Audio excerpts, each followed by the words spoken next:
गम न कर हम सफर नहीं वाजिद, तेरा साया तो तेरा हमदम है। वो इल्म है इल्मुल अदद कि जिसके ज़रिए अल बैरूनी ने, क्या अल बैरूनी जो बहुत बड़ा साइंसदान गुजरा है, उसने बड़ी बड़ी चीज़ें ईजाद की हैं, बड़ी बड़ी थ्योरियाँ पेश करी हैं इसी इल्म के ज़रिए। अल बैरूनी का एक वाक़या तुम्हें सुनाऊँ। मैं हुज़ूर हम लोग बैठे हुए थे, मैं हुज़ूर ने फरमाया कि इल्मुल अदद के बारे में तुम क्या जानते हो। मैंने कहा आप उसकी अहमियत बताएं। कह रहे हैं जिस तरीके से तुम रूहानी सफ़र पे चल रहे हो, जो तुम रूहानी इल्म सीख रहे हो, इसके साथ साथ इल्मुल अदद भी तुम्हारे लिए उतना ही ज़रूरी है।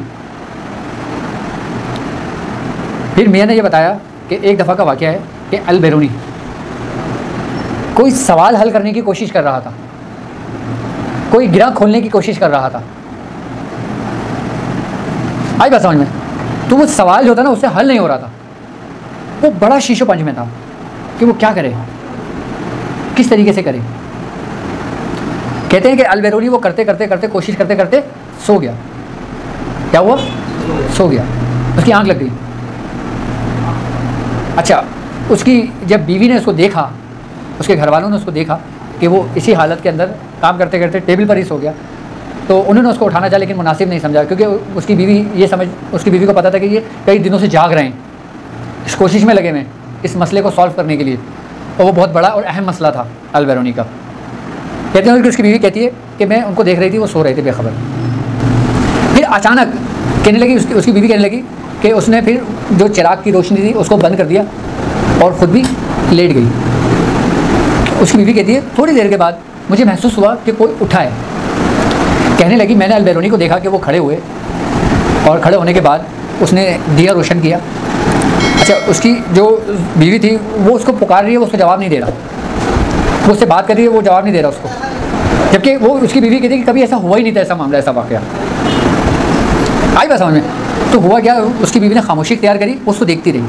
अल बैरूनी ने क्या करा, वो उठा, दिया रोशन किया और बैठा, और वो सवाल जो था ना वो मसला सॉल्व करने की शुरू कर दिया।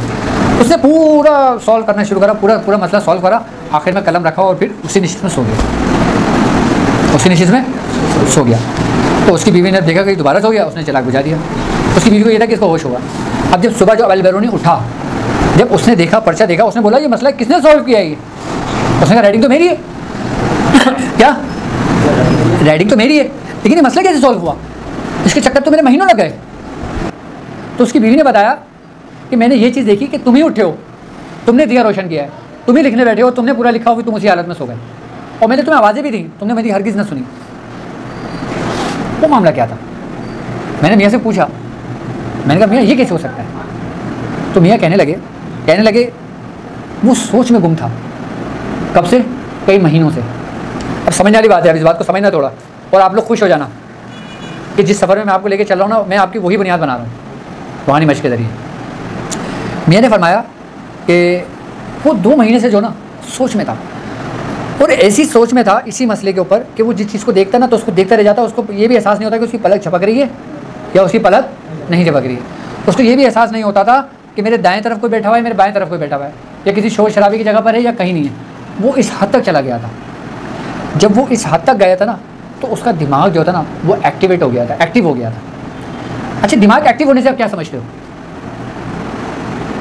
हमारा जो दिमाग है ना, इसको कई हिस्सों में तकसीम किया है। एक हिस्सा इसका अगला हिस्सा है, एक हिस्सा इसका पिछला हिस्सा है, और इन अगले और पिछले के दरमियान बारीक झिल्लियों के अंदर महफूज एक चिप इंसान के अंदर अल्लाह तबारक ताला ने कुदरती अता करी है, जो उसके अंदर लगाई है इंसान के अंदर। वो चिप क्या है? वो हराम मगज़ नहीं है, वो उम्मुल दिमाग है। क्या है? उम्मुल दिमाग के बारे में पढ़ा है तुमने कभी? ये वही उम्मुल दिमाग है जो इन दोनों दरमियानों के बीच के अंदर वाक़े है, मौजूद है, और इन झिल्लियों ने बाकायदा इसको अपने अंदर महफूज किया हुआ है। क्योंकि एक ऐसी हार्ड डिस्क मौजूद है इंसान के दिमाग के अंदर कि जिसके अंदर आपकी पैदाइश से लेकर आपकी मौत तक तमाम चीज़ें उसमें महफूज हैं। क्या है? किसमें महफूज है? उस हार्ड डिस्क के अंदर जो इंसान के अल्लाह ताला ने बनाई है, जिसको कहते हैं उम्मुल दिमाग। अच्छा, उम्मुल दिमाग आपका उस वक्त तक एक्टिव नहीं होता कि जब तक आपकी सोच, आपकी तवज्जो, आपकी यकसुई में ऐसी तासीर पैदा नहीं हो जाती कि उसके अंदर से जो रेस निकले वो उम्मुल दिमाग को बाकायदा जगाती है। क्या करती है? उसको जगाती है उम्मुल दिमाग को, जो हार्ड डिस्क है हमारी, जिसके अंदर हर चीज़ महफूज है, सेफ है, जो चिप कहलाती है। जो ये सबसे पहली चिप तो अल्लाह तबारक ताला ने इंसान के अंदर ही लगाई है। यार एक दुनियावी चिप की मिसाल ले लो आप, कि उसमें आपका डेटा महफूज है। तो अल्लाह रब्बुल इज़्ज़त ने तुम्हें बनाया, तुम्हारा डेटा महफूज नहीं रखेगा वो क्यों कहते हैं रोज़े महशर तुम्हारी हर चीज़ गवाही देगी, तुम्हारा हाथ गवाही देगा, तुम्हारी आंखें गवाही देंगी, तुम्हारा चेहरा गवाही देगा, तुम्हारे पैर गवाही देंगे। क्यों? क्योंकि उस वक्त जो वो चिप है ना वो अपने उरूज पे एक्टिव होगी। आई बात समझ में? अब उम्मुल दिमाग को मैं थोड़ा सा समझाता हूँ आपको, ये भी एक बड़े राज की बात है। ये उम्मुल दिमाग जो होता है ना, इसके माहतेत क्या इंसान के तमाम लताइफात होते हैं, जितने भी लतीफ़े हैं ना, जो लताइफ़ हैं हमारे जिस्म के अंदर, वो सारे उसी के माहतेत होते हैं। यानी कि लतीफ़ा नफ्स, लतीफ़ा रूह, लतीफ़ा क़ल्ब, लतीफ़ा सिर, लतीफ़ा ख़फ़ी और लतीफ़ा अख़फ़ा। क्या है ये लताइफ़ात हैं जो हमारे जिस्म के अंदर हैं। इसको हमने मुख्तलिफ जिस्म के हिस्सों में तकसीम किया है। ये सारे किसके माहतेत हैं? उम्मुल दिमाग के। उम्मुल दिमाग क्या है? एक चिप है जो राब्ता कायम करती है किससे? किससे? तुम्हारे रब से, वो जो तुम्हें जोड़ देती है। इसे कैसे जोड़ती है? उस कनेक्शन से। ये वो कनेक्शन है कि जिसके लिए बुजुर्गों ने बड़ी बड़ी रियाजतें करी हैं। अच्छा, इन जो मैंने अभी लताइफ़ात का जिक्र किया ना, हम इसकी निशिस्त करेंगे किसी दिन, और हम लतीफ़ा नफ्स से चलेंगे ताकि लोगों को लतीफ़ा नफ्स के बारे में और लताइफ़ात के बारे में इल्म हो, और फिर उसके ज़िक्र अस्कार के जिक्र करेंगे, उसके बाद करेंगे ताकि उन किस लताइफ़ को किस जिक्र से किया जाता है।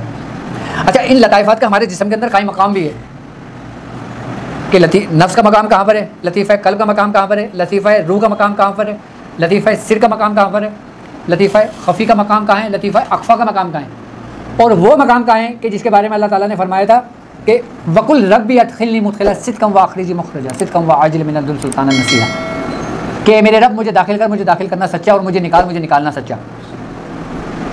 हम उस मकाम का भी जिक्र करेंगे और बताएंगे कि किस जिक्र के ज़रिए किस लतीफ़ को जगाना पड़ता है, किस लतीफ़े को जगाना पड़ता है, किस लताइफ़ात को जगाना पड़ता है। अभी हम बात कर रहे हैं उम्मुल दिमाग पे। ये अचानक मेरे ज़हन में टॉपिक आ गया तो हम उस पर बात कर रहे हैं, लेकिन आपके लिए बड़ी मालूमाती चीज़ है ये वो चिप है जो हम जितनी भी कोशिशें कर रहे हैं, जितनी भी रूहानी मशक़ें कर रहे हैं ना, हम उस चिप को एक्टिव करने के लिए कर रहे हैं। आप कोई डिवाइस ख़रीदते हो तो सबसे पहले क्या करते हो? उसको अपलोड करते हो ना, इसको एक्टिव करते हो ना। एक्टिव करने के बाद फिर आप अपने डेटा उसमें डालते हो, उसके बाद वो चिप आपके काम आती है। और ये चिप तो कुदरती लगी हुई है आपके अंदर। इस चिप के माहतेत तमाम लताइफ़ात हैं, इस चिप के माहतेत तमाम तुम्हारी ज़िंदगी का दारोमदार है। तमाम रूहानियत की कुंजियाँ, तमाम रूहानियत के दरवाजे यहीं से खुलते हैं। हराम मगज़ होता है ना, वो भी इसी के माहतेत होता है। इसके उम्मुल दिमाग के। अच्छा, हमारे जिस्म के अंदर हराम मगज़ जो ना बहुत अहमियत का हामिल होता है। हराम मगज़ अगर हमारा ज़ाहिर है ना, तो उम्मुल दिमाग जो डिवाइस है वो उसका बातिन है। यानी कि ज़ाहिर और बातिन के जो मामलात है ना, वो अज़ल से चले और अब तक जाएंगे, एंड तक जाएंगे, इंतहा तक। अब हमारा दिमाग जब पैगाम देता है ना, तो हराम मगज़ उसको एक्सेप्ट करता है। हराम मगज़ हमारे तमाम असाब को वो पैगाम देता है कि जो दिमाग पैगाम दे रहा होता है वो हमारा हराम मगज़ पहुँचाता है। अच्छा, हराम मगज़ का ताल्लुक हमारे जिस्म के अंदर किससे? रीढ़ की हड्डी से, जिसको हम क्या कहते हैं इंग्लिश में? बैकबोन, यानी कि स्पाइनल कॉर्ड। अच्छा, अब मज़े की बात समझो आप, हराम मगज़ का ताल्लुक किससे है? हमारी रीढ़ की हड्डी से। अब रीढ़ की हड्डी जो है ना, उसका जो लास्ट मकाम है, उसके अंदर ये समझने की एक मख्फी दुनिया मौजूद है, एक इसरार मौजूद है। क्या मौजूद है? मख्फी, एक यानी कि मख्फी कुव्वतें उसमें मौजूद हैं। कुव्वत इरादी है ना, जिसकी हम लोग बहस करते हैं, बातें करते हैं। कभी कुव्वत इरादी को समझा है कि कुव्वत इरादी है क्या? हम तो इरादा करने को कहते हैं ना, लेकिन कुव्वत इरादी की जो असल जुज़ है ना, असली जो उसकी कुव्वतें जो मख्फी हैं, वो कहाँ पर हैं? हमारी रीढ़ की हड्डी में। क्यों कहते हैं हिंदू कि हमारी रीढ़ की हड्डी में जो ना अज़दास हो रहा है, वो अज़दे से जो मुखातिब होते हैं ना, वो इन्हीं कुव्वत इरादी, जो कुव्वतों का जो मजमू है, जो कुव्वतों के मालिक है, कुव्वतों का बादशाह है ना, वो उसके अंदर महफूज है। वो छुपा हुआ बैठा हुआ पोशीदा है, वो कुव्वत है।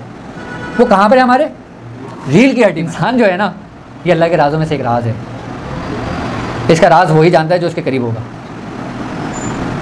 मियाँ हुज़ूर की बड़ी शफ़क़त है कि जिन्होंने हमें इसरार और इस्तमोज़ इन राज़ों से हमें आशना किया। हम आने वाली नशिस्तों में उम्मुल दिमाग के कंट्रोल पे भी बात करेंगे। हम उसको कंट्रोल करने के तरीके भी बताएंगे। हम अपने माजी को भी देख सकते हैं। भाई एक चिप आपके पास मौजूद है, अब उसके अंदर सारा डेटा सेव है ना। कौन सा डेटा सेव है?